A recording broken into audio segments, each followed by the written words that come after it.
"Get out of the control yoke, you useless old man." Rock roared inside the violently shaking cockpit as the nose of the aircraft plunged downward at an altitude of 30,000 feet. In front of 164 people, Victor Harlan was humiliated, pushed to the margins like someone whose time was over. A pilot whose license had been suspended by the FAA, a name everyone wanted to forget, and at that very moment, the only thing left standing between life and death was a small carbon fox badge lying still inside his jacket pocket. But just a few seconds later, everything reversed. Victor forcefully disengaged the autopilot system, both hands locking tightly around the control yoke, as if wrestling with death itself. The warnings gradually faded, the nose of the aircraft lifted, 164 lives were pulled back from the abyss, and then, the F-35 appeared. Over the radio waves, he unconsciously spoke a single sentence that made the entire channel fall silent. "This is Carbon Fox, requesting corridor clearance." Who is Carbon Fox that could leave the Air Force stunned into silence? Why was a hero buried alive by the system itself? If you were Victor, would you choose to remain silent, to stay safe, or stand up, even if it meant being crushed? Tap subscribe to the channel now. If you believe humans must stand up to systems, comment Carbon Fox if you choose to stand on the side of truth.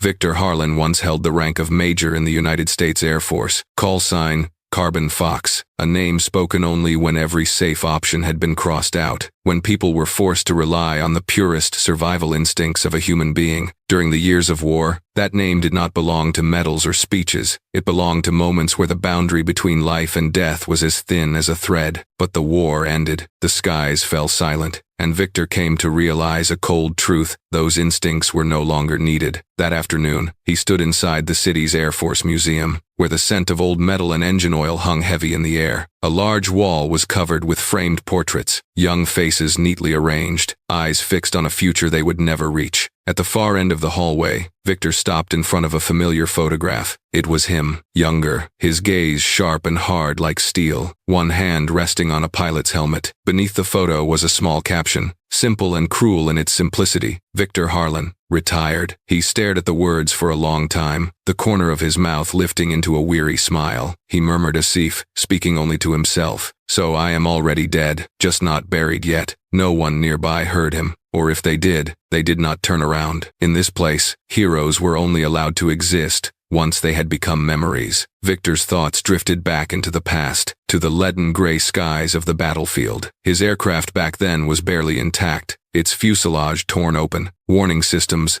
silent after failing long before. Behind him, a formation panicked as fuel dwindled and enemy radar locked on. There was no simulation for that situation, no checklist long enough to explain what to do when everything was wrong. Victor pulled the control yoke using nothing but his body's memory, forged through past survivals, and led the entire team out of the killing sky. When they landed, no one applauded, but everyone was alive. For Victor, that was enough. A group of young officers walked Pero the museum corridor. One of them stopped at Victor's photograph, tilted his head curiously, and asked whether Carbon Fox was real. The one beside him gave a dismissive smile and replied that it was just an old legend, that these days people flew with computers. The words were spoken casually, without malice, yet they were enough for Victor to understand his place in the present world. He turned away without saying anything, leaving the photograph behind like a sealed fragment of the past. A few years earlier, after what had seemed like an ordinary civilian flight, Victor had been summoned. It was a gray morning. Inside a cold, sealed meeting room with no windows, thick folders lay on the table, filled with charts and emotionless text. The airline's representative sat upright but remained silent, as if barely present. The aircraft manufacturer spoke smoothly, stating that the system had operated as designed and that the data showed no fault. Every word was carefully chosen, sufficient to wash away responsibility. Victor sat across from them, his hands resting on the table, eyes fixed on the projected screen. He remembered clearly the moment when the autopilot suddenly issued a faulty command, forcing the nose of the aircraft downward. There had been no proper warning, no explanation found in any manual. He had disengaged the automation and flown the plane manually, guided by reflexes shaped during the war. Every passenger had survived. Yet in this room, that safety was not treated as an achievement. It was treated as disobedience. The door opened, and Mark Donovan walked in. Mark had once been Victor's wingman, flying beside him on missions with no return path. Now Mark wore the role of a senior investigator, his gaze cold and direct. He looked at Victor and spoke slowly. telling him that he was no longer on the battlefield. The sentence was not loud and needed no emphasis, but it drew a clear line. Victor's past held no value in this room. The meeting continued with pre-arranged questions. Mark guided the discussion, citing technical reports and pointing out where Victor had deviated from procedure. When it came time for the conclusion, Mark stated before the board that the system was not wrong, the human was. The words landed cleanly, like a final period. They were recorded, nodded at in agreement, and accepted as the official truth. Victor lifted his head and looked at Mark. There was no anger in his eyes, only a deep exhaustion. He said that if Mark trusted machines more than human lives, then he had already chosen his side. The room fell silent for several seconds. No one argued, and no one agreed. In their world, silence meant the decision had been made long before. The suspension order was signed shortly after. The paper was thin, yet it felt as heavy as stone. As Victor stepped out of the building, a clear blue sky stretched overhead, brutally calm and beautiful. He paused for a moment and looked up, out of old habit. This time, however, the sky no longer belonged to him. He turned away, leaving behind a world that had decided there was no place for heroes like him while they were still alive, still breathing, and still daring to say that the system could be wrong. The FAA investigation was released only a few days after Victor left the building the previous day. The announcement was brief, the language neutral, yet sufficient for the media to understand that they had a new story to exploit. In the world of civil aviation, the public needs a simple explanation, and preferably a specific face to assign responsibility to. Victor Harlan, with his complicated military past and a record that had just been called into question, became the perfect choice. The FAA conference room was buried deep inside a gray concrete building, fluorescent lights casting a harsh glow onto the long, polished table. The air was cold and dry, more like an operating room than a place where human lives were being discussed. Victor sat at one end of the table, a microphone and an untouched glass of water in front of him. At the other end, the investigative panel sat in neat formation, each member with a separate folder. Mark Donovan occupied the center seat, a position that allowed him to control the rhythm of the entire room. Mark opened the meeting in a steady, controlled voice. He projected carefully selected charts and data segments onto the screen. Pointing to a sequence of figures, he stated that the data showed Victor had violated standard procedures when intervening in the autopilot system. The statement echoed clearly, devoid of emotion, as if it were the only conclusion that could exist. Victor looked at the screen, then at Mark. He replied briefly that the data was not there when the aircraft's nose pitched downward. There was no justification in his voice,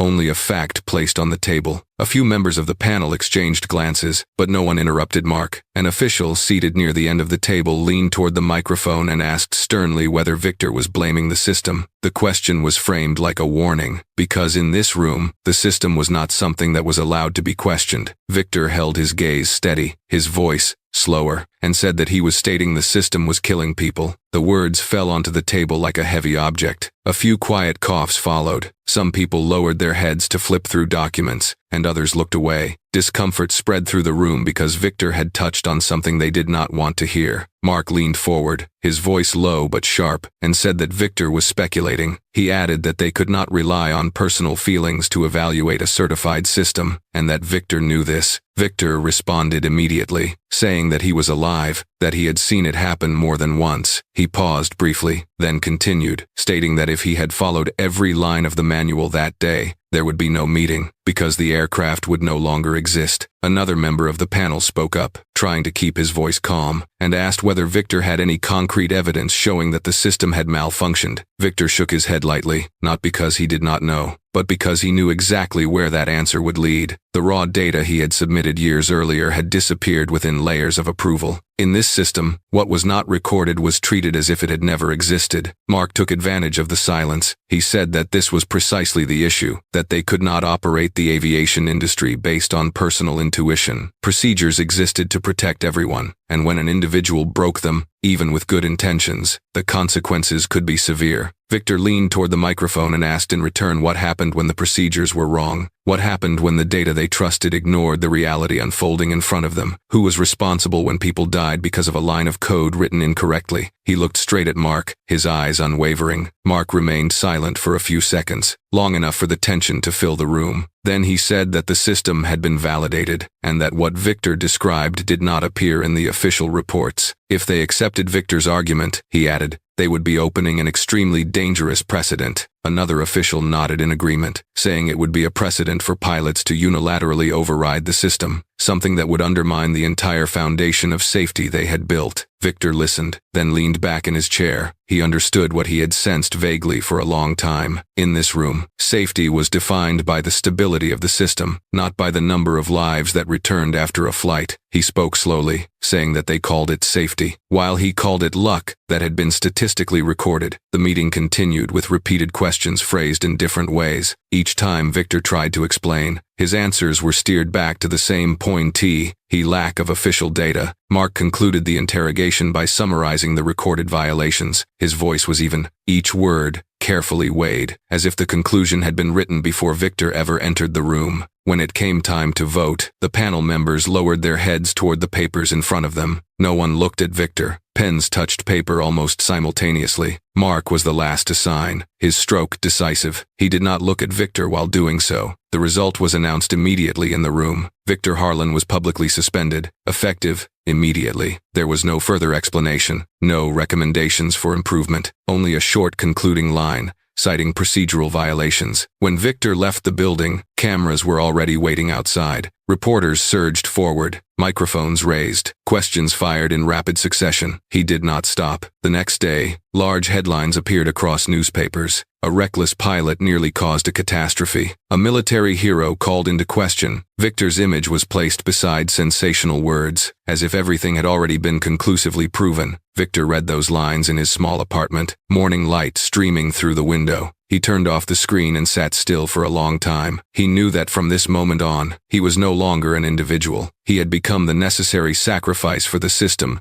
to prove that it was never wrong. And when a system needs to prove that, the truth is always the first thing to be sacrificed. After the name Victor Harlan became inseparably tied to the words suspension, nearly every door in the aviation industry slammed shut. Interviews ended faster than they began. The moment an FAA record was opened, the voice on the other end of the line would immediately change, becoming more polite yet distant, then conclude with the familiar phrasing about getting back in touch. Victor understood exactly what that silence meant. In this world, a pilot who had been publicly grounded became a risk no airline wanted to take on. West Air was the sole exception, a low-cost airline operating on the fringes of the system, where aging aircraft were pushed to the very end of their service lives. The recruitment office was small, the sign faded, and the manager studied Victor's file longer than usual. He did not ask much about the past, only said bluntly that they needed pilots, and their passengers needed to be taken safely to their destinations. Victor nodded. He asked no further questions and did not negotiate. After everything, returning to the cockpit, in any position at all, was still better than being grounded beneath the sky. On his first day at West Air, Victor stepped into the passenger cabin of an aircraft that had seen many years of use. The seats were cramped, the leather worn, and dim yellow lighting washed over tired faces. These were not business-class travelers or luxury vacationers. They were workers, low-income families, people who chose West Air because they had no better option. As they sat down and fastened their seatbelts, they placed their full trust in a cockpit they would never see. Victor put on his new uniform. There was no longer a unit insignia on his chest, no medals, no traces of the past, only a small, simply embroidered name. He looked at himself in the locker room mirror and saw a man who was familiar, yet distant. The sky was still there, but his place within it had changed. In the pilot's lounge, conversation stopped when Victor walked in. A few glances flicked toward him, curious, then quickly turned away. There were whispers just loud enough to hear. The old guy, the one whose license was suspended by the FAA. Someone else chuckled softly, half joking, half serious, and heard he used to be military. Victor did not react. He took a cup of coffee and sat in the corner, letting the murmurs pass like background noise. His first officer that day was Rock, a young pilot with a clean record, trained entirely in the civilian system. Rock shook Victor's hand, the grip quick and perfunctory. His gaze lingered on Victor's face longer than necessary, as if comparing it to the stories he had heard. When they entered the cockpit, Rock took the left seat without hesitation, his movements sharp and decisive. As Rock checked the instrument panel, he spoke casually. "Here we fly by the checklist, not by instinct." His tone was calm, but beneath it lay a thinly veiled mockery. Victor looked out through the windshield at the runway stretching straight ahead. He replied, "Checklists do not save lives when they are wrong." The words came out lightly, more as an observation than a challenge. Rock gave a soft laugh and turned toward Victor. "You should get used to following orders. At West Air, we do not need heroes." The sentence hung in the cockpit for a few seconds. Victor did not respond. He lowered his gaze to his instruments and carried out his assigned duties with his familiar precision. As the aircraft taxied, Victor felt the difference clearly. This cockpit was familiar because all cockpits share the same basic principles, yet it was also alien, because every sound and every vibration stirred memories he thought he had buried. He looked at the instrument panel, the control column, then the sky ahead. Everything still functioned, still followed the old rules, but his position within the system was no longer the same. Throughout the flight, Rock maintained a cold demeanor. Each time Victor offered input, Rock either nodded vaguely or ignored it altogether. After landing, Rock removed his headset first and said a line meant for Victor to hear. Everything was fine. No need for initiative. Victor stood, gathered his things, and said nothing. He knew his new life would be like this, flying in silence, carrying thoughts no one wanted to hear. The days that followed passed slowly. Victor flew short routes, over and over again. Each time he entered the passenger cabin, he looked at unfamiliar faces, children asleep on their mothers' shoulders, and men resting with eyes closed after night shifts. He understood very clearly that they trusted the system to protect them, that numbers and procedures were enough to guarantee safety, and it was precisely that trust that prevented him from feeling fully at ease. In the evenings, alone in his small apartment, Victor often sat by the window. City lights shimmered like stars dragged down to the ground. He recalled the times he had tried to speak up, the reports he had sent, only to watch them disappear into silence. The old software flaw still haunted him. It lay there like a crack he knew existed, even if no one else was willing to look at it. If you have ever seen a capable person pushed down simply for daring to tell the truth, you would understand how Victor felt at this moment. He had reached the bottom of his career, yet even at that bottom, there was still sky above him, and he knew he could not turn his back on it. One early morning, before the light had fully slipped through the curtains, the phone rang sharply. Victor opened his eyes and saw the number of the West Air Operations Center on the screen. The voice on the other end was quick and urgent. "We need you for an emergency replacement. Flight WA 314, San Francisco to Chicago." Victor sat up, a familiar sensation rising in his chest. He replied, "I will be there." When the call ended, Victor remained still for a few seconds in the quiet room. He did not know that this flight would pull him straight back into the heart of his old nightmare. But at that moment, he knew only one thing. The sky was calling his name again, and this time, the bottom was not the final stop. Flight WA 314 lifted off the runway on a clear morning, the fuselage shuddering lightly before settling as the landing gear left the ground. In the passenger cabin, conversations faded, seatbelts were fastened neatly, and tired faces slowly relaxed. A flight attendant pushed a service cart down the narrow aisle, wearing a familiar smile and repeating well-practiced greetings. None of the 164 passengers knew that the sky ahead would soon put that sense of trust to the test. Inside the cockpit, Rock read through the checklist in an even, measured voice, his hands moving in the rhythm drilled into him by training. Victor sat in the other seat, eyes tracking the instruments, listening to the familiar sound of the engines as the aircraft climbed. He had flown hundreds of times under similar conditions, and it was precisely that normalcy that made him wary. The most dangerous things often arrived when everyone believed they were safe. When the aircraft reached cruising altitude, the seatbelt sign switched off. The cabin sank into a comfortable quiet. Some people dozed, some opened their laptops, and a child pressed their forehead against the window, watching clouds drift slowly below. Victor glanced at the display, the readings steady, the wind light. Rock leaned back in his seat, let out a breath, and said half-jokingly that this one would be an easy flight. No sooner had the words left his mouth than an abnormal force appeared. The nose of the aircraft dipped, fast, as if an invisible hand were pushing it down from the front. In the first instant, Victor felt it in his body before his eyes could register the data. An alarm sounded, sharp and piercing, red lights flashing rapidly across the control panel.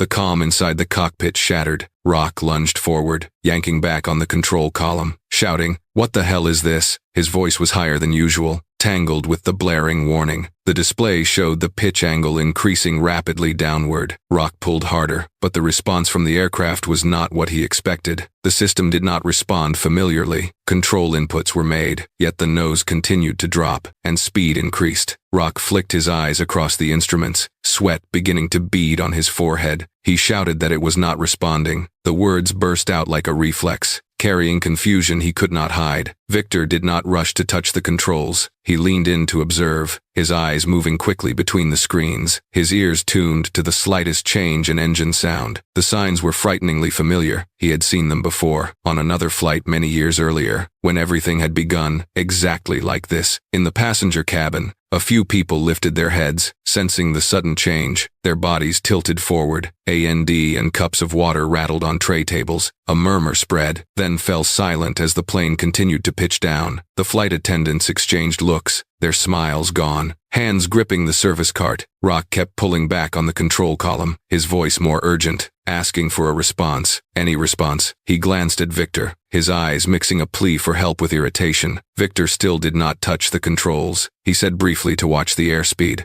Rock did not reply, his eyes glued to the display, trying to force the aircraft to obey what he had been taught. Another warning sounded, louder and harsher. The altitude indicator dropped quickly, the readings decreasing steadily, cold and indifferent. Victor felt his heartbeat change with each alert. He knew exactly how much time they had left if this continued. Rock flipped through the emergency checklist, his hands trembling slightly. He read each line aloud, as if to reassure himself, then carried out every step. But every action led to the same result. The aircraft did not respond the way the manuals promised. He struck the panel lightly, as though he could wake something inside it. Victor watched Rock's hands. They were the hands of a well-trained pilot, yet now they were shaking, barely, but enough for Victor to notice. He said, his voice low and clear, "The system is intervening." Rock snapped back that he was following procedure and told him not to distract him. Victor did not argue. He looked out through the windshield at the deep blue sky ahead, unchanged, while only the aircraft was plunging. He remembered earlier times, reports that had been ignored, meetings where he had been told the data showed no problem. The old sense of helplessness surged back, but this time he was in the cockpit, with 164 lives behind him. In the cabin, a child began to cry as the pressure increased. A man gripped his armrest, eyes wide. A flight attendant crouched low, speaking over the intercom with a voice that struggled to stay calm, asking everyone to remain seated and fasten their seatbelts tightly. Even she was not sure how much she believed her own words. Rock pulled harder on the control column, his shoulders rigid. The nose responded by pitching down even further. The numbers on the altitude gauge fell fast as the blood seemed to drain from Victor's heart. He felt the pressure building, the air in the cockpit growing heavy. Victor placed his hand on the edge of his seat, preparing himself. He spoke again, slowly, telling Rock to look at him. Rock did not turn. He was wrestling with something he believed could be controlled by strength and faith in procedure. Every passing second moved them closer to a point of no return. Rock gave the control column a violent pull, throwing all his remaining strength into the motion. For a brief moment, the aircraft seemed to respond. Then immediately, the nose dropped faster, as if resisting human input. Alarms screamed, red lights flooding the control panel. Victor looked at the display, then at Rock. He knew this moment. This was where all manuals ended, where only human decision remained. And as Rock kept pulling while the aircraft dove even faster, Victor understood that the old nightmare had truly returned, without warning, without promise of escape, and that what followed would force someone to cross the boundary the system had built. The cockpit shuddered with the rhythm of an increasingly steep descent. The figures on the display changed so fast that the human eye could barely keep up. Rock kept a tight grip on the control column, jaw clenched, shoulders rigid. He was doing exactly what he had been taught, step by step, line by line, as if the training manual could outweigh the force dragging the entire aircraft downward. Victor leaned slightly toward him, his voice low and clear. "You are letting the automation kill everyone." The words were not loud, not urgent, but they were sharp enough to cut straight through Rock's sequence of actions. The sentence landed with quiet precision. interrupting the mechanical flow Rock was clinging to. Rock snapped back, eyes still glued to the screen. Just sit still. He pulled the control column again, as if to prove he was still in command. The nose of the aircraft responded with an even deeper pitch downward, the pressure crushing into both men's chests. Rock turned his head, his voice rising. This is not a war. I was trained for this. There are procedures here, and there is data. You are not in your era anymore. The words came out fast and sharp, as if he needed them to keep his own belief from collapsing. Victor looked straight at Rock. There was no challenge in his eyes, only a coldness forged through repeated encounters with death. He said, "Training does not replace reality. The reality is that the aircraft is fighting your commands. The reality is that those numbers are dropping." Rock let out a short, bitter laugh. "Your record is not clean. The FAA made that very clear. You took reckless risks, and that is why they do not let you sit in this seat anymore." He leaned forward, as if trying to push Victor back with words alone. "Do not turn this into a late hero act." Those words hung between them, blending with the rapid-fire alarms. A new sound cut in, higher and harsher than before, signaling that another critical threshold had been crossed. Red lights flashed continuously, reflecting off Rock's face and revealing beads of sweat beginning to slide down his temples. Victor did not respond immediately. He looked at Rock's hands. The fingers were trembling, very slightly, but enough to say what Rock had not yet dared to admit. They were not shaking from fear of altitude, but from a belief beginning to fracture. Victor spoke slowly. "You are forcing the aircraft to do something the system will not allow." Rock shook his head hard. "I am doing it right." He read another line from the checklist. His voice rushed, as if speaking it aloud would make the aircraft obey. But every next action led to the same result. The nose kept dropping, the speed increased, and the warnings did not stop. Victor felt the dangerous moment drawing closer. He knew this threshold well. Once it was crossed, every procedural action would become meaningless. He said, "Rock, look at me. Look at the airspeed. You are losing it." Rock turned toward him for a very brief instant. In his eyes, Victor saw anger mixed with confusion. Rock said, "You think you know better than everyone else. You think you are special because you used to be military. Here, I am the one in charge." Victor nodded slightly. "Yes, you are in charge. That is why you need to let go of the thing that is killing us." He did not raise his voice. He did not need to. The gravity of the situation spoke for itself. In the passenger cabin behind them, panic began to spread. A flight attendant clung to a seat, struggling to keep her balance. Over the intercom, her voice came through, broken but controlled, asking everyone to remain seated and fasten their seatbelts. A few cries rang out, swallowed by the wind and the vibration of the fuselage. Rock pulled the control column again, harder this time, like a desperate reflex. The aircraft answered with a violent drop, slamming both men into their seats. Rock gasped, eyes wide. He shouted, "Why is it not responding?" The question was no longer for Victor, but for the belief he had built over many years. Victor placed his hand on the control panel, not touching the control column, but close enough for Rock to see. He said, "The system is prioritizing the wrong command. If you continue, it will take us past the point of no recovery. You have to decide right now." Rock gave a dry, broken laugh. "What do you want me to do? Break every procedure, and then become the next one hung by his wings?" He looked at Victor, a flash of very real fear crossing his eyes. Not fear of falling, but fear of becoming another Victor Harlan. Victor heard it clearly. He replied, "You are thinking about your record. I am thinking about the 164 people behind us. We do not have the same priorities right now." Another warning blared, sharp enough to make the ears ache. The altitude numbers kept falling, each step steady and indifferent. Victor felt time compressing. He knew this was the moment when explanations no longer mattered. Rock shook his head, his voice almost pleading. "I am doing it right. I am doing exactly what they taught me." He looked back at the screen, then at Victor again, searching for some confirmation he did not want to hear. Victor looked at Rock for a long time. He saw in him the image of many young pilots, taught that procedures are always right, that data always tells the truth. He said, "What you learned helps you fly when everything is normal. When everything is wrong, you have to do something else, and you have to do it now." Rock swallowed hard. His hand tightened around the control column one more time, then froze. The hesitation was obvious. He knew Victor was right, and that realization only made him angrier. He growled, "You are retired. You do not have the authority to give orders here." Victor did not argue. He leaned in slightly, locked eyes with Rock, his voice dropping lower. "You do not need to listen to me. You need to listen to the aircraft, and it is telling you that you must stop. For a few short seconds, the cockpit held only the sound of alarms and wind. Rock breathed fast, sweat dripping onto the control panel. His hand was visibly shaking now. Victor knew that if they waited even one more beat, they would cross the final limit. Victor spoke a single word, slow enough for Rock to hear clearly, heavy enough to be impossible to ignore. Let go. Rock looked at Victor with eyes that had fully shifted into a defensive mode. His hand remained clenched around the control yoke, his knuckles bleached white. He growled that he was responsible for this flight. The sentence cut through the cascade of warning alarms, like a final declaration, not merely to assert authority, but to sever every possible path of retreat. Victor did not argue. He understood that any attempt at persuasion at this moment would only make Rock cling more tightly to his decision. He cast a glance over the indicators, watching the speed climb, the descent angle passing a threshold he had seen before. He knew this moment, the point where procedure ended, and instinct had to speak. Victor reached out and switched off the automatic mode, a decisive, clean motion, as if he had been waiting for this exact second for a very long time. Rock spun around, eyes wide, asking what Victor thought he was doing. Victor did not answer. He placed both hands on the control yoke, locked his body into the seat, and felt the pressure transmit through his bones. The sensation was familiar, like wrestling with something that had a will of its own, a system programmed to believe it was right. He tightened his grip, without jerking, without haste, holding the aircraft in a state no manual ever taught. Watch the speed, Victor said, his voice low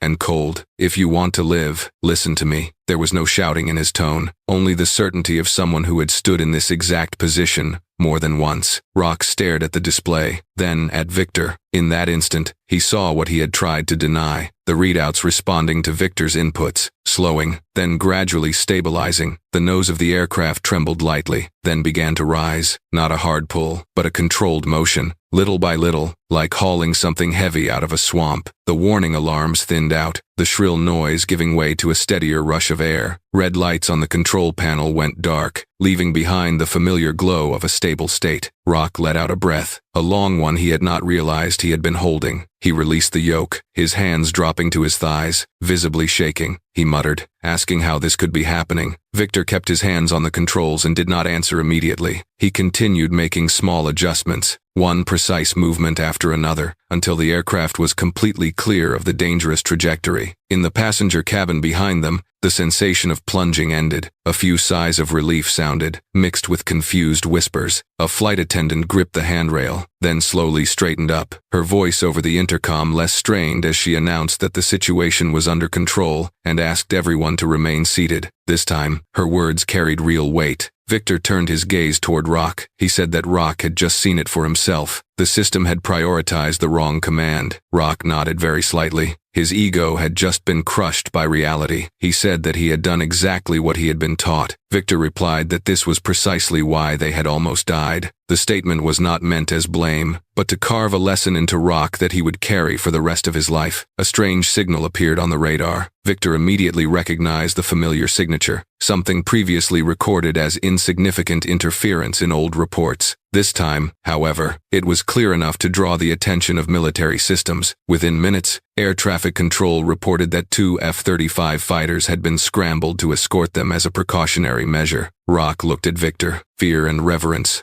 mingling in his eyes, and asked why the military cared about this flight. Victor did not answer the question. He switched to the designated communication channel, his voice naturally sliding back into an old form of address, one deeply embedded in his reflexes for a very long time. He identified himself as Carbon Fox and requested corridor clearance. The words flowed out effortlessly, without thought, as if time itself had rolled back many years. The radio channel fell silent for a beat, a short beat, but long enough for Rock to feel the shift in the air. Then a young voice came through, slightly trembling, asking if he had just said, "Carbon Fox." Victor heard it, the corner of his mouth barely moving, while his eyes stayed fixed on the sky ahead. 2 F-35 fighters appeared at a safe distance, gliding smoothly on either side like familiar guardian shadows. The news spread faster than Victor had expected. Across military communication channels, the name Carbon Fox was spoken again, first with surprise, then with hurried confirmations. Those who had heard of him during training sessions now realized that the legend had never vanished. It had only been pushed out of the light. Rock sat in silence, looking through the cockpit window at the fighter jets. He turned to Victor, his voice much quieter, and asked who he really was. Victor answered simply that he was the man who had just brought this aircraft back to the sky. The reply was enough to end all questions for now. If you believe there are heroes buried alive by systems, leave a comment saying Carbon Fox, because what just happened was not a miracle, but the result of daring to place human lives above the convenience of procedure. The flight continued in a stable condition, escorted until it exited the area of abnormal signals, beneath a clear blue sky. Victor kept his hands on the controls for a while longer, then handed them back to Rock once everything was safe. Rock took them this time with a very different kind of caution. He thanked Victor. Victor nodded and said nothing more. Somewhere within the system, reports began to be reopened, and questions that had once been ignored started to be asked again. In military circles, the name Carbon Fox was no longer an old legend. It was a living reminder that some heroes do not disappear. They are only forced into silence until the sky once again needs them. The runway appeared beneath the nose of the aircraft like a familiar gray strip, yet the atmosphere now was completely different from the moment Flight WA-314 had taken off. Two F-35 fighter jets slowed down, maintaining escort positions until the final seconds. When the landing gear touched the ground, the fuselage shuddered lightly, and then steadied. Inside the passenger cabin, applause began sparsely and unevenly, then spread. Many people did not fully understand what had happened. They only knew that there had been a moment when they believed they would never touch the ground again. Inside the cockpit, Victor kept his eyes forward until the aircraft came to a complete stop. He removed his headset and set it neatly aside, the motion slow and familiar. Through the cockpit glass, he saw one of the F-35 pilots gently tilt a wing, then hold position. The eyes of the young pilot behind the visor were fixed directly on Victor. There was no smile, no unnecessary gesture, only a brief, respectful nod before the fighter jet engaged afterburners and departed. Rock remained frozen in place. He watched the F-35 jets until they disappeared, then turned to Victor. His voice grew hoarse as he spoke. "Sir, were you Carbon Fox?" The question came out slower than his thoughts, carrying the shock he had not yet processed. Victor did not answer. He stood up and checked the control panel one final time, as if the flight had been nothing more than a routine mission. His silence was not avoidance, but a boundary. Some names did not need to be explained in that moment. Rock understood this, even though it was something no manual had ever taught him. As passengers began to disembark, curious glances were cast toward the cockpit. Some people whispered, some pointed, and others tried to see who the two pilots inside were. Rumors spread quickly, faster than any official statement. Within a few hours, internal military communication channels began to stir. Carbon Fox was still alive, a name thought to have been sealed away in training stories now resurfaced, not in books, but in civilian skies. A young officer at an airbase far from the city read the information first, then checked old records. He muttered that it was impossible. Older personnel remained silent, recalling stories once whispered in break rooms about a pilot who could bring an aircraft home when everything had gone beyond safe limits. To them, the reappearance of that name was not mythical, but felt like an old warning signal being switched back on. The media did not miss the opportunity. Questions began appearing across newspapers and news programs. Why was a former military hero flying for a budget airline? Why had someone trained in elite units been suspended by the FAA? Headlines carried a tone of suspicion mixed with curiosity, prompting the public to reconsider Victor Harlan's story under a different light. Inside closed FAA meeting rooms, the atmosphere grew heavy. An emergency meeting was convened the same day. Doors were shut, curtains drawn, phones ordered to be left outside. On the large screen were excerpts from the flight data of WA-314, intercut with images of the two escorting F-35 jets. A senior official slammed his hand on the table and said through clenched teeth that they did not need legends. They needed control. The statement sounded more like an order than a personal opinion. Another voice followed, stating that if the public began to believe the system depended on individuals like that, everything they had built would be called into question. Nods appeared around the table. To them, Carbon Fox was not a symbol of safety, but a dangerous variable. Victor Harlan's name was brought back onto the screen. Old files were reopened, and notes once skimmed were now read carefully. An assistant spoke quietly, saying the military had taken notice of the flight and that there might be a request for a joint investigation. The room fell silent for several seconds. Military involvement in a civilian incident was something the FAA had always wanted to avoid. Elsewhere in the city, Victor left the airport in silence. He did not answer interviews, nor did he attempt to hide. He knew what had just happened would not end there. Rock walked beside him for a short distance, then stopped. He said in a lower voice than usual that he had been wrong, that he had thought Victor raised a hand lightly, signaling him to stop. What mattered was what you learned today. Rock nodded and watched Victor walk away. For him, that flight had changed how he viewed the sky, the manuals, and the names that had once been pushed aside. At the FAA, after many hours of debate, a decision was made. Victor Harlan's case file would be reopened, not to honor him, but to manage the risk he represented. Someone on the board asked who would lead the effort. The answer came sooner than expected: Mark Donovan. When Mark's name appeared on the screen, several glances met. Mark was the one who had once concluded that the system was not wrong. Mark understood Victor better than anyone else in that room, and for that very reason, he was considered the most suitable person to confront the issue called Carbon Fox. The decision was recorded, stamped, and sent onward. At that moment, no one in the room realized that they had just restarted an old cycle, where truth and power would once again collide, and this time, the name Carbon Fox would not be buried as easily as before. Mark Donovan returned to the room he knew so well that every small detail stirred old memories. The long conference table, the cold glass surface, the white lights shining straight down from the ceiling. No windows. This was the place where he had once stood, where he had delivered conclusions that the entire panel nodded in agreement with. To Mark, this room represented order. The system he believed was the only thing keeping the sky safe. On the screen in front of him, the flight recording of WA314 was playing in slow motion. The parameters appeared steadily, then suddenly shifted. Mark rewound the moment when the aircraft's nose pitched downward, watching it again and again. He took notes, compared, and cross-checked against standard charts. With each viewing, Victor's actions became clearer, more decisive, in stark contrast to Rock's hesitation.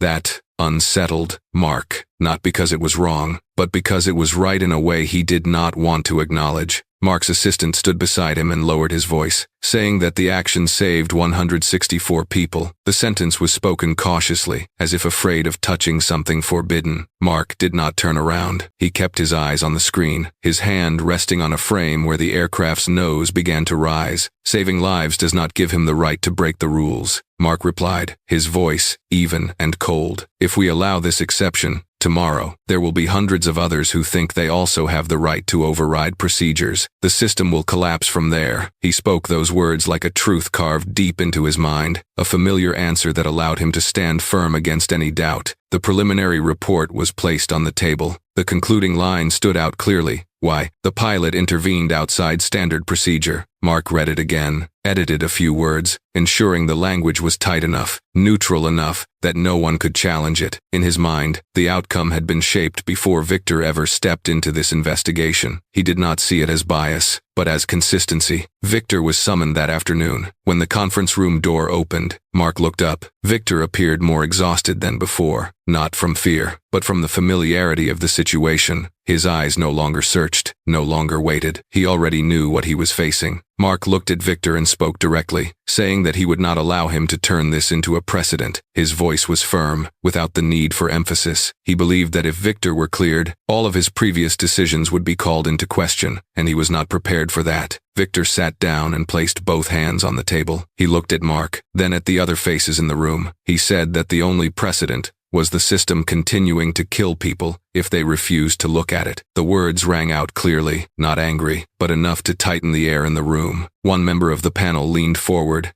and asked whether Victor understood the consequences of breaking procedure. Victor replied that he understood the consequences of following the wrong procedure. He said he had seen it, he had reported it, and he had been suspended for speaking out. Mark tightened his grip on the pen. A wave of discomfort rose in him, not because Victor was lying, but because Victor was hitting exactly what he had tried to avoid. He said that what Victor called system errors did not appear in the official reports, and that they could not run the aviation industry based on what was not recorded. Victor leaned slightly forward, his voice dropping, and asked whether Mark was sure it was not recorded or whether it had been removed. The question was asked very softly, yet enough to make a few eyes in the room meet. Mark sensed that hesitation and reacted immediately. That is enough. Mark slammed his hand down on the table. The sharp sound cut off every direction the conversation might take. This is not the place for you to sow doubt about the system. You are here because you violated procedure, and that is the only thing we are considering. Victor remained silent for a few seconds. He looked at Mark, not with blame, but as if looking at someone who had locked himself inside a familiar loop. He said that Mark had flown with him, that Mark knew he was not speaking recklessly, that he was not risking lives for his ego, that Mark knew what had happened in that sky. Mark turned away, refusing to look at Victor. He replied that what he personally knew no longer mattered. What mattered was what could be proven through procedure. If he admitted Victor was right, he would have to admit they had been wrong from the beginning, and that would cause many things to collapse. A heavy silence settled over the room. Victor understood that he was no longer arguing with a single man, but with an entire structure of power standing behind Mark. He said that they feared the truth because it lay outside their control, but the truth was still there. No matter how many reports they signed, Mark did not respond. He lowered his head and added a few more lines to the report. When he looked up, his voice had returned to its familiar, controlled state. The meeting is over. We will notify you of the official conclusion later. Victor stood up, adjusted the chair, and turned to leave. Before the door closed, he added one more sentence, enough for Mark to hear, that the sky did not care about their power. They only reacted to what truly happened. The door closed.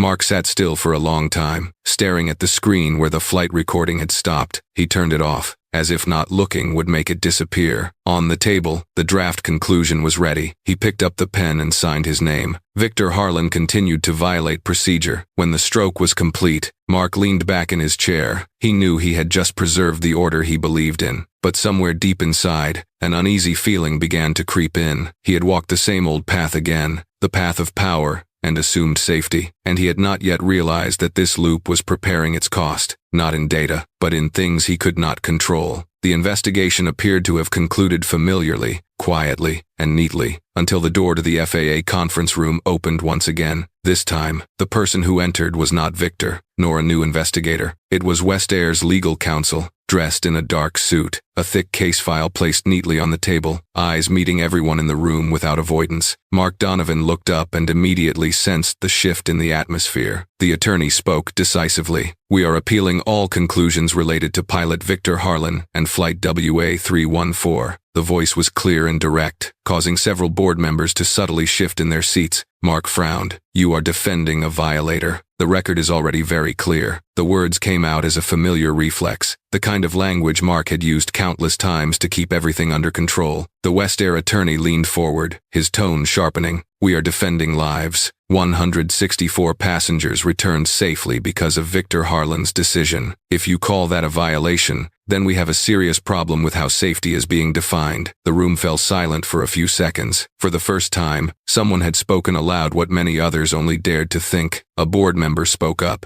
Does your airline understand the consequences of challenging an FAA conclusion? The attorney responded immediately. We understand very well the consequences of staying silent. If Victor Harlan is brought down by this ruling, the next one will not be a pilot, but our passengers, and we will not accept that. The case file for Flight WA314 was requested for expansion. The attorney pointed out gaps in the report, overlooked data, and decisions made before full analysis had been completed. He said, we demand a review of all raw data, unfiltered and unsummarized. We want to know what truly happened in the cockpit. Mark remained silent, but his expression tightened. He understood that this request meant reopening questions he had worked hard to close. An assistant looked at Mark, waiting for direction. Mark gave a very slight nod, as if he still had control of the situation. Meanwhile, pressure from outside began to mount. The media caught wind of West Air's appeal and quickly amplified it. New articles appeared, questioning why a low-cost airline would be willing to confront the FAA to defend a pilot who had once been suspended. Public opinion began to divide, no longer accepting the simple narrative that everything had been handled according to procedure. Mark stepped out of the conference room during a short recess. His phone vibrated. An unknown number, he answered, and before he could speak, the voice on the other end came through, low and urgent. Do not dig deeper. This is not worth dragging out. Mark stood still, his grip tightening around the phone. He asked, who is this? The caller did not answer, only repeated, for the common good. Stop now. The call ended. Mark stared at the dark screen, his face paling for a brief moment. He returned to the conference room, trying to maintain a calm exterior, but in his mind, a new line of thought had been activated. There was something behind this story larger than what he had been shown, and some people did not want him looking too closely. On the other side of the city, Victor packed his belongings in the West Air pilot's lounge. No one had asked him to do so, but he knew he would not be flying for a while. He folded his uniform neatly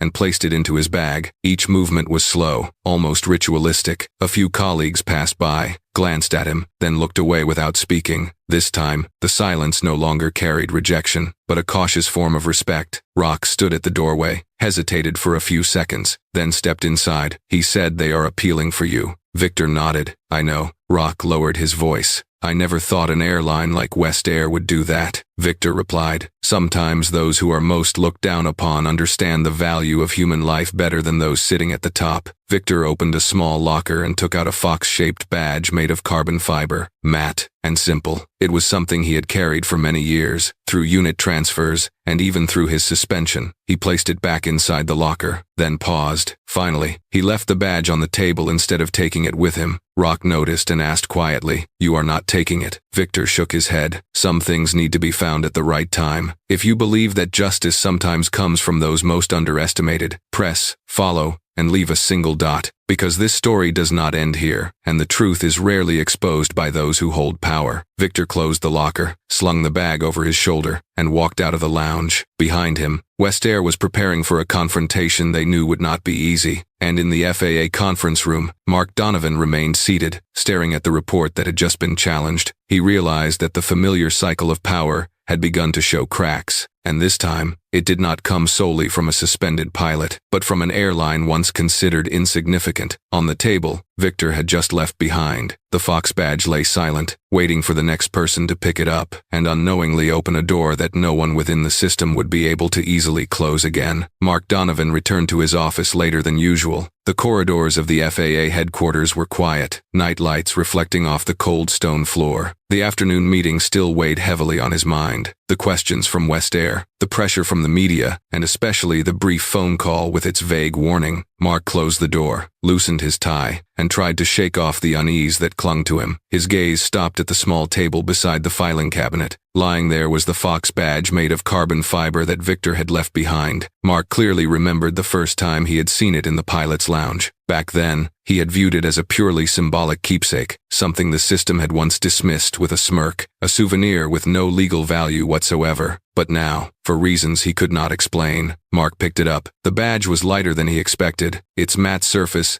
and carefully machined edges were simple, without ornament. Mark turned it slowly between his fingers, feeling the fine grooves along the metal body. There was a detail so subtle, almost invisible, that made him pause. Acting on instinct, he pressed lightly on it, unsure of what he was looking for. A soft click sounded. A narrow seam opened along the length of the badge. Mark froze. He glanced around the room as if afraid someone might be watching, then leaned closer. Inside was not decorative filler, but an old connection port, the kind used many years ago. His heart began to beat faster. Mark pulled out a chair and sat down, opened his laptop, and rummaged through an old drawer for a compatible cable. He told himself he was only checking to be certain that this was part of an extended investigation, but deep down, he knew he had crossed yet another boundary. The device connected, the screen flickered, then displayed a simple folder, no password, no concealment. Mark clicked it open. Files appeared, arranged by date. The technical titles were familiar, but the contents inside made him hold his breath. They were software fault reports, not one, but many reports, spanning years. Each one clearly recorded the time, flight conditions, and abnormal responses of the autopilot system. The descriptions matched with frightening precision what Victor had spoken about in earlier investigations. Mark scrolled down, first reading quickly, then slowing, each line striking directly at his understanding. At the end of every report was a short note, a warning issued and ignored. The wording repeated itself, cold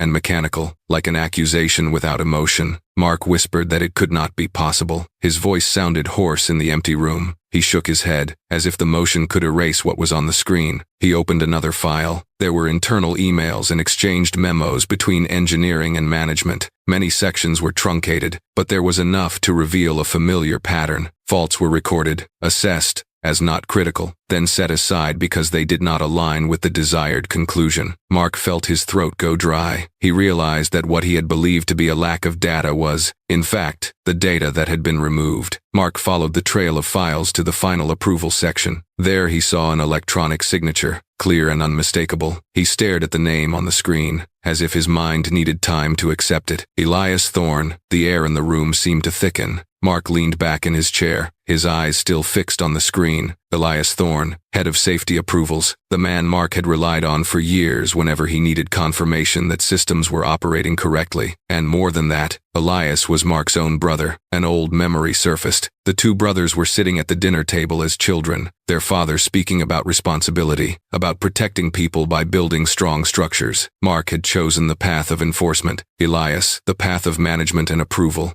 They had once believed that each of them was doing the right part. Mark stood up, paced a few steps across the room, then returned to the desk. He opened another report and read every signed line carefully. Dates, approval marks, decisions made in silence, with consequences that stretched across years. He understood then that Victor had not been sidelined because he was wrong, but because he had touched something no one wanted to protect. Mark's phone vibrated. A message from his assistant saying the media was requesting another comment. Mark did not respond. He picked up the Fox badge again and looked at the small open seam. This was not a meaningless souvenir. It was a repository of patience, left by someone who knew that truth sometimes needed time to speak for itself. Mark whispered his brother's name and asked what he had done. There was no answer, only the glow of the screen and lines of text that could not be erased. He sat back down, his thoughts spinning between two choices: continue the familiar cycle of authority, or face the truth and accept that his own family stood at the center of the problem. Outside the window, the city lights still burned through the night. Other flights continued to take off and land, carrying thousands of people who believed the system was protecting them. Mark looked again at Victor Harlan's name in the old reports. He understood why Victor had looked so exhausted in those meetings. He had carried the evidence for a long time, waiting for someone curious enough to open it. Mark closed the laptop, but the image of the name Elias Thorne remained sharp in his mind. He knew he could not pretend he had seen nothing. From this moment on, every decision he made would no longer be merely professional, but a moral choice. He held the Fox badge and placed it back on the table, more carefully than before. In the silence of the room, Mark Donovan stood frozen before the truth that had just been revealed. The person who had signed off on hiding those warnings was not a distant figure in the system, but his own brother, and Mark understood that the door now open could not be closed without someone paying a price. Mark Donovan had just left his office when his phone began vibrating non-stop. The screen filled with rapid notifications, all carrying the same headline repeated across multiple news channels. An aircraft of the same model had encountered a malfunction during a commercial test flight, forcing the crew to intervene urgently to avoid an accident. Mark stopped in the hallway, scanning each line. The technical descriptions were disturbingly identical: an abnormal nose-down angle, a delayed response, and a system prioritizing the wrong command during a few decisive seconds. Less than an hour later, the media began calling out the FAA by name. Familiar questions were raised again, this time with greater intensity. Why did an error once considered isolated appear again? Why were earlier warnings never fully resolved? Old recordings from investigative hearings were pulled out, edited, and replayed. Mark's face appeared on the screen, accompanied by the statement he had once believed to be correct: the system is not wrong, people are. This time, the words returned like a blade. Mark went back to his office, closed the door, and leaned against the wall for a few seconds. He understood that the truth had just risen to the surface, and it was no longer willing to stay buried in files. He thought of the Fox badge on his desk, of the reports that had been ignored, of the name Elias Thorne appearing in every folder. His heart beat faster, not from fear of the media, but from what he was about to face. The phone vibrated again. This time it was a call from the hospital. The voice on the other end remained professional, informing him that Elias had just been admitted for a cardiovascular issue, and that a family member was needed immediately. Mark did not ask questions. He grabbed his coat and left the FAA headquarters as the afternoon light began to fade. The hospital room was stark white, carrying a faint smell of disinfectant. Elias lay on the bed, his face pale, heart monitoring wires attached to his chest. When Mark entered, Elias opened his eyes, looked tired but alert. There were no greetings. Both of them knew why Mark was there. Mark pulled up a chair beside the bed. He spoke slowly. "I know." There was no need to explain further. Elias closed his eyes, his breathing heavy. In that moment, Mark saw his older brother,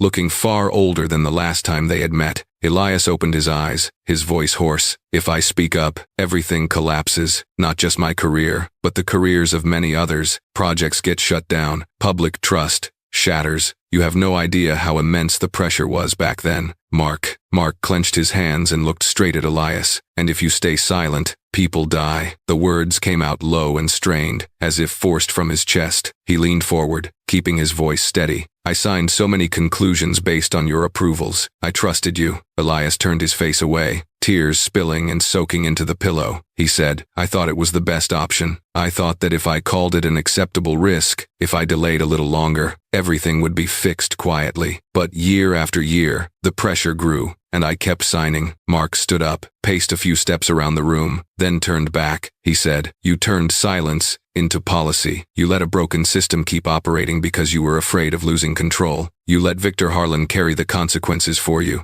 Elias broke down, offering no rebuttal, no defense. The silence now meant something else. It was a belated admission. Outside the room, the steady sound of nurses' shoes echoed along the corridor. Mark lowered his voice. I did not come here for revenge. I came to the end of this. You have to hand over all internal documents. Everything, from technical reports to email correspondence. No filtering, no delays. Elias opened his eyes and looked at Mark for a long time. The fear was there, but so was a trace of relief. He asked, and then what? Mark answered, then the truth will do the rest. Whatever it breaks, it will save people who should never have had to pay the price. Elias exhaled and nodded faintly. I agree. I will hand over everything. The words were weak, but enough for Mark to feel a door had just opened. Not a door to victory, but one leading down a path with no turning back. When Mark left the hospital, night had fully fallen. On his phone screen, new alerts kept appearing. Updates about the flight that had nearly crashed, about unanswered questions directed at the FAA. Mark paused on the steps, watching traffic flow past. He understood that from this moment on, every decision he made would be examined under the very light he had once avoided. He called his assistant, requesting preparations for an emergency meeting with the Oversight Committee, and instructed them to announce that additional materials would be received from an internal source. The assistant was silent for a few seconds, then replied, I understand. The voice no longer carried its usual certainty, but an awareness that everything was shifting into a different phase. Back in the hospital room, Elias closed his eyes, tears still wet on his cheeks. He had chosen to face the truth, not out of courage, but because he no longer had the strength to keep carrying silence. Elsewhere in the city, Victor Harlan read the latest news updates, showing no surprise. He had known this day would come. He just did not know who would be the first strong enough to open the door. The truth had struck straight into the chests of those who once believed they could control it, and when Elias agreed to surrender all internal documents, Mark understood that this story had moved beyond the scope of an investigation. It had become a test of everything they had ever called safety. The truth, once pushed into the light, does not need dramatic language to be seismic. It spreads more slowly than rumors, but it carries far more weight. The internal documents submitted by Elias Thorne began to surface in closed hearings, then gradually reached the public through summaries that could no longer be avoided. Timelines aligned, and warnings once labeled as low risk were reread in a new context. The system had known, had been warned, and had chosen silence.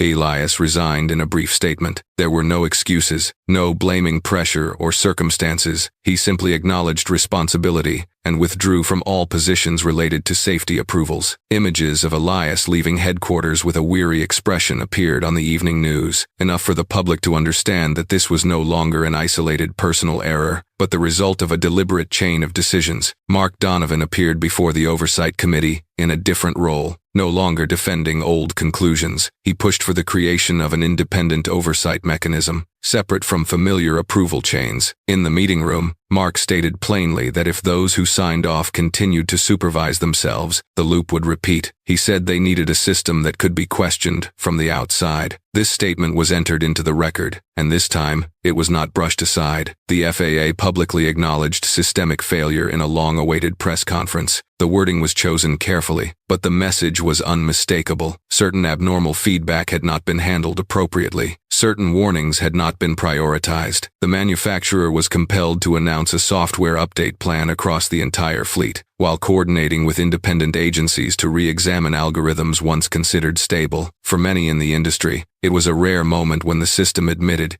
It could be wrong. The name Victor Harlan reappeared in the news, this time without the word suspension attached. Previous findings were overturned. Victor was cleared in brief but weighty lines, not as someone who recklessly violated procedure, but as someone who intervened out of necessity to protect safety. Some called it a restoration of honor. For Victor, it was simply the truth, finally being called by its proper name. West Air sent an official invitation, offering Victor a return to the commercial cockpit in an appropriate position. Mark also sent him a short message, saying that if he wanted to come back, all barriers had been removed. Victor read those lines in the quiet of his room, morning light streaming through the window. He set the phone down and did not respond immediately. A few days later, Victor appeared at FAA headquarters by invitation, not to testify, but to discuss a different role. Mark waited in the hallway, his expression slightly awkward. He said that Victor deserved any position he chose. Victor looked at Mark, then through the glass at aircraft taxiing one by one. He replied that he did not need to return to prove anything anymore. He said he wanted to ensure that those who came after him would not have to choose between paperwork and human lives. Victor declined to return to the commercial cockpit. The decision surprised many. For him, the sky was still there, but his battle had moved to the ground. A training room was opened at the training center, where young pilots gathered for simulations and scenario analyses. Victor sat in the instructor's seat. No performance plaques on the wall, no flashy insignia, only real data records and questions that demanded answers. During one training session, a young first officer raised his hand and asked what they should do if procedure and reality conflicted. Victor looked at him, then at the entire room. He spoke slowly, saying that procedures do not bleed, but people do. He said their duty was to protect people first, then return to fix the procedure afterward. If they did it the other way around, the sky would not forgive them. Those words were not written into any official manual, but they were remembered differently. Young pilots listened, not because Victor was a legend, but because he had been there, at the boundary where everything went wrong. In that training room, for the first time in many years, difficult questions were encouraged instead of avoided. Beyond the runway, an aircraft took off into the sunlight. Engines roared. The fuselage lifted from the ground, rising into the blue sky. Victor stood by the window, hands in his pockets, following the familiar trajectory. He felt no regret. He knew he had flown long enough to understand that some victories do not need to happen in the air. Mark stood beside him, silent for a moment, then said that Victor had changed how they viewed the system. Victor replied that the system did not need to be worshipped. It needed to be questioned. Mark nodded, this time without arguing. If you believe a true hero is someone who dares to speak the truth, leave a comment saying humans before systems, because this story is not about a flight, but about the choices every person must make when facing power and silence. The aircraft gradually disappeared behind the clouds. Victor remained standing there, looking at the sky with calm eyes. This time, he knew he had won, not by returning to the cockpit, but by ensuring that fewer people would pay the price for systemic silence. In that moment, the hero no longer needed to fly because the sky was safer with him staying on the ground. If you have followed Victor Harlan all the way here, you may have realized that this story is not only about a flight or an aviation system. It is about moments when people are forced to choose between safe silence and dangerous truth.